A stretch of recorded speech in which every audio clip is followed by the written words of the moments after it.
I was talking to a parent a couple of weeks ago, and he was telling me about the difficulties that he was having with his young children and medium aged children. And he was telling me that he's finding himself getting more frustrated and more irritable and more impatient on a day to day basis because his children simply were not respecting him in the way that he thought that they should. They were not obeying him as he thought that they ought to. They were certainly not obeying him as quickly as he had wanted them to. And so, as he was finding as time was going on, his children were creating more and more anger on his part. I passed along some ideas to him that I thought were helpful, but toward the end of our session together, I said to him, um, I said that I'd like to ask him to read a passage with me and for just a few moments think about what it means, and he agreed to be willing to do that. So I read to him this passage, which comes in Matthew chapter 7. And the passage is in verses 1 through 5, but I read to him just verses 1 and 2. And we're just going to look at verses 1 and 2 today as well, because that's the point that I wanted to make relative to this client that I had. Some things that I'd learned as a Christian parent as I was reflecting on these verses. So here's Matthew chapter 7. It says this, verse 1. Do not judge, or you too will be judged. For in the same way you judge others, you will be judged, and with the measure you used, it will be measured to you. And I said to my client, I said, I'd like to explain to you what I think this verse means and see if this can make a difference as to how you're going about your own parenting. I said here that this passage is about judging, and he and I both agreed that judging is really part of life. The parents have to make judgments, police make judgments, judges make judgments, church elders have to make judgments, and we're making judgments all the time. So he can't be meaning, Jesus can't be meaning that all judging is inappropriate and wrong. So he must mean something different than that. And what I think he's really saying here is this. Do not judge, or you too will be judged, for in the same way that you judge others, you will be judged. And so I said to my client, I think what Jesus is saying here is this. We must never, ever, ever judge someone else or be critical of someone else or angry and judging somebody else or looking down and talking down to somebody else as though we are innocent people. I think that's what Jesus is really saying here. When we do make judgments, whether we're a judge in the court, whether we're parents who have to assess and judge their children in terms of what is right and wrong and what is good and bad, or any other situation, even as elders in the church, as elders have to make certain judgments about way people are, decisions that they're making, as they shepherd them, they have to make certain judgments. But Jesus is saying, I think, in this passage, at least this. Do not judge another person as though you are innocent.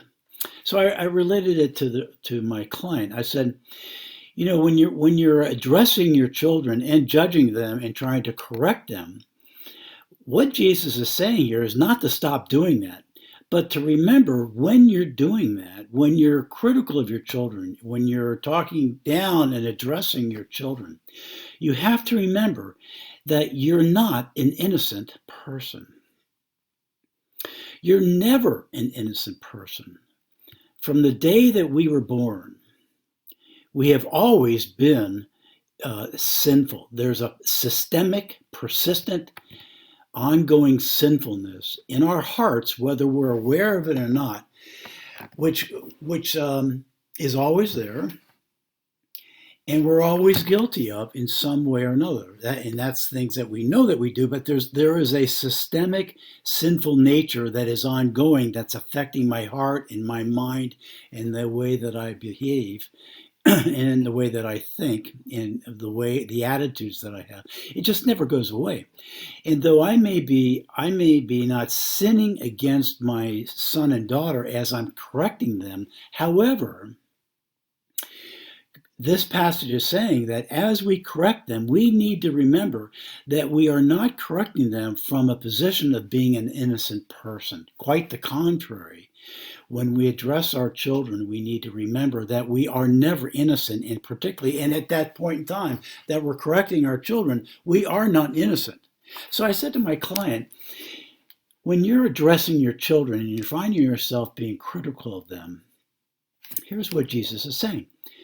Address your children, discipline your children, rebuke your children, confront your children, and challenge your children, but you must never do it from a position that I'm an innocent person as I'm going about doing this. So I said to my client, if you were to remember at those times that you're trying to address your children and correct them, if you remember that you at that point in time or never have been an innocent person, that do you think that you would deal and correct them differently? And really, right away, my client said, absolutely. I know that I would address them very differently were I to remember at that point in time that I'm not an innocent person, that I'm tainted by sin in some way or another. And I asked him, well, how would you be different? And he said, well, first of all, I realize now that when I am addressing them, I am being critical and I'm judging them and I'm harsh and I'm impatient and I have no idea. I'm not thinking at all about whether I'm guilty or innocent as a person. However, Jeff, when you say, if I'm to remember that I'm not an innocent person as addressing them, I know for a fact that I would address them differently. And to answer your question, I'm confident that I would be calmer and I would be more patient and my words would change and my tone and my volume would change. And that's the way that the husband said it. If he were to remember, as he's disciplining his children, that he's not an innocent person any more than you're saying to your children, you're not innocent because I'm having to correct you. But if the parent were to remember in addressing their children who need to be rebuked, for example, or corrected or disciplined, if they were to remember that they are not an innocent parent as they are going about this process, then my client rightfully said that he thought that his parenting would be very different. Not that he would stop correcting them, but the manner in which he would be correcting his children would change very dramatically from being impatient to patient, unkind, calm, not calm, but more peaceful, still stern, but nonetheless loving. Why would that? Well, just simply because if he were to remember, I'm addressing my children and they're guilty, but I'm not an innocent person as I'm doing this. I know that there's never a point in time that I am innocent, including right now. And remembering that, thinking about that, would help him to change. Why is that? Well, what happens is when we're judging our children and we're correcting them is without any thought of the fact that we're innocent or that not innocent, then we've really entered into a disposition of pride. And when I deal with my children out of a disposition and attitude of pride, I am going to be harsh. I am going to be judgmental. I will be critical. And I will probably also be impatient and unkind and unloving as I address my sinner children, my children who are acting up very, very sinfully. However, if I remember that I'm not innocent, and I need to remember that as I'm addressing them, I go from being a proud individual to a humble individual. And what comes out of humility is patience and kindness and gentleness and love and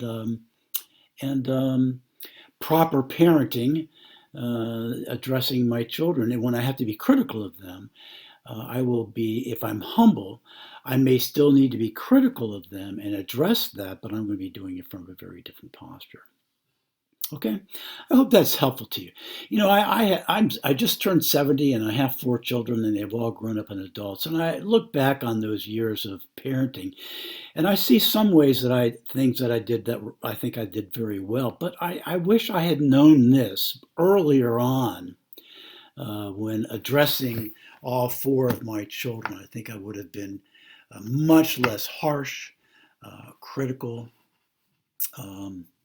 judging judging them as though I am an innocent person, which brought forth an impatience, an irritability, and an anger that would be very, very inappropriate for me as a parent. I hope that's helpful to you. I'd like to ask you to consider how that might apply to you in your own parenting. Remember now, your children need to be addressed, confronted. They need to be at times rebuked, corrected, and even disciplined. But you need to do all of those things, first of all, remembering that you are not to judge them as though you are an innocent person. Okay? Now, in our next video, the very next video, which I'm going to record very soon here, I'm going to go to James chapter 4 that's going to say the same thing, but in a different way. So stay tuned for this next video coming up. Thank you for being with me.